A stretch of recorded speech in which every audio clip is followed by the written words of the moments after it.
สบายดีครูเปาสบายดีครูเปานั่งเขาเหลืองเลยเนาะเพราะว่าฟังครูเปาเว้าความรู้สึกอยู่สถานบำเพ็ญบุญศูนย์ปฏิบัติธรรมหลัก38ถึงประสบการณ์ที่ครูเปามีการเปลี่ยนแปลงแห่งภายในและชีวิตทางภายนอกของครูเปาพร้อมผ่านการฝึกการปฏิบัติธรรมอยากให้ครูเปาแชร์ประสบการณ์ว่าก่อนมาฝึกนะครูเปาเป็นคนแนวใดโดยเป็นคำถามที่ชัดเจนเพราะว่าอย่างมันเกิดกับเจ้าของเองก็เลยสิฮู้ตอบเนาะก่อนหน้ายังบ่ได้ฝึกครูเปานี่เป็นเบื้องหน้าแบบเสียนะใจโหดได้ใจห้ายเข้ากระทอยอตัวเองว่าแต่ตัวเองดีว่าแต่ตัวเองถือแล้วก็แถมเป็นคนขี้ทีอีกขี้ทีจนว่าผู้อื่นหันบ่มัก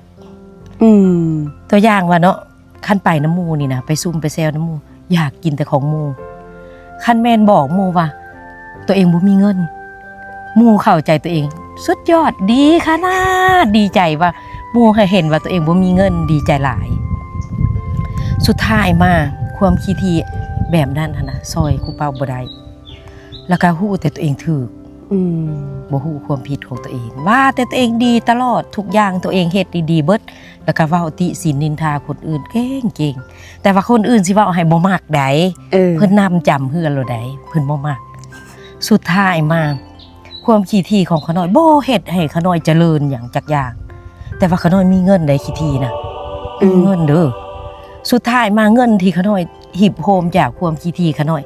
มันเอาไปเบิดเลยมันเอาไปแบบใดมันเอาไปแบบนี้ทางสุขภาพสุขภาพห่างกายขาน้อยเจ็บป่วยขาน้อยผ่าตัด2 เทื่อแล้วขาน้อยก็เอาเงินจำนวนนั้นไปใส่ไปจ่ายแถมพ่อขาน้อยยังป่วยอีกเอาเงินตอนนั้นไปใส่ไปจ่ายสุดท้ายมาเงินที่เฮาหิบโฮมเงินแถวขี้ที่หั่นน่ะสมกับคำเว้าเพิ่นเว้าว่ายิ่งห่วงยิ่งหายยิ่งให้ยิ่งได้แม่นอีหลีขาน้อยหายไปเบิดเลยเงินตัวนั้นบ่เหลือหยังมันก็สมกับคำเว้าขาน้อยป่ะขาน้อยบ่มีขาน้อยบ่มีขาน้อยสมหวังแล้วว่าขาน้อยบ่มีนะมันบ่มีอีหลีสุดท้ายมาขาน้อยมาปฏิบัติธรรมแล้วบัดนี้น่ะแป๊บนึงครูเปาตอนนั้นเฮาฮู้บ่ว่าเฮาขี้ทีบ่เฮาบ่เห็นเฮาเองเลยบ่เลยฮู้แต่ตัวเองดีอย่างเดียวถูกอย่างเดียวอีกเด้แล้วก็ผู้อื่นเฮ็ดผิดหมดคันเฮาเฮ็ดนี่ถูกเบิดเว้าหยังก็ถูกเบิดใจหายก็ถูกเฮานี่เห็นเฮาเองว่าเฮาหันถูกแม่นเฮาก็เห็นเฮาเองอยู่ได้แต่เห็นผิดเห็นว่าเฮาถูกเฮาเห็นว่าเฮาผิดก็อย่าแต่เฮาเห็นว่าเฮาถูกแม่นแล้วที่แม่ครูเปาแชร์อันนึงว่าที่ขาน้อยว่าขาน้อยบ่มี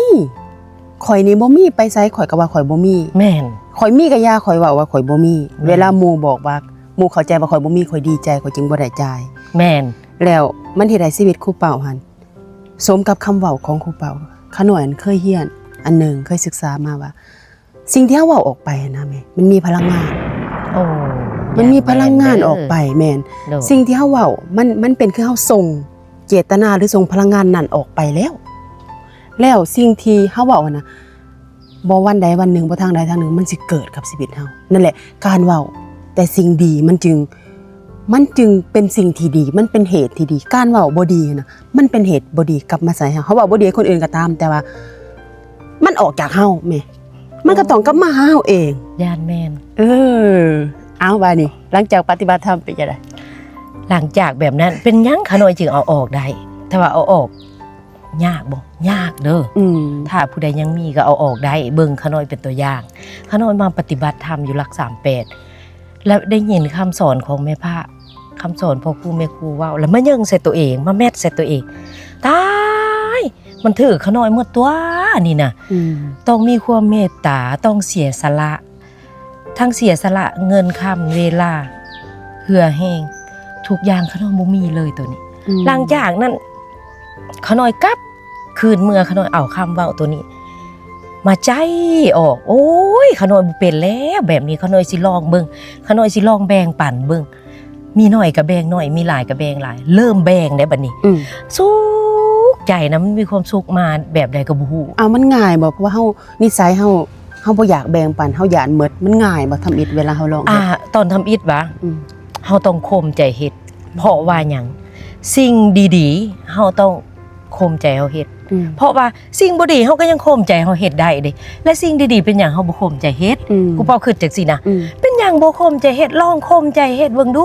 ลองจกเบิ่งเงินอยู่กระเป๋านี่นะเอ้าลองแบ่งให้แม่ให้พ่อ อืม ให้ญาติพี่น้องลองเบิ่งครูเป้าลองก่อนได้ทำอิฐนะลองทำอิฐก็คิดฮอดมันอยู่ได้เสียดายมันอยู่แต่ว่าก็ย่ามัน แต่พอให้ปึ๊บ อืม ความทุกข์คือตอนที่ว่าบ่ให้หั่นน่ะบ่มีให้ปึ๊บมันสุกขึ้นมาแบบอัตโนมัติ ก็เลยว่าโอ้ยนี่เนาะการให้แม่พระสอนว่า การให้การแบ่งปัน มันมีความสุขมันมีความสุขแบบนี้ขน้อยดีใจหุ้มๆอยู่ในใจ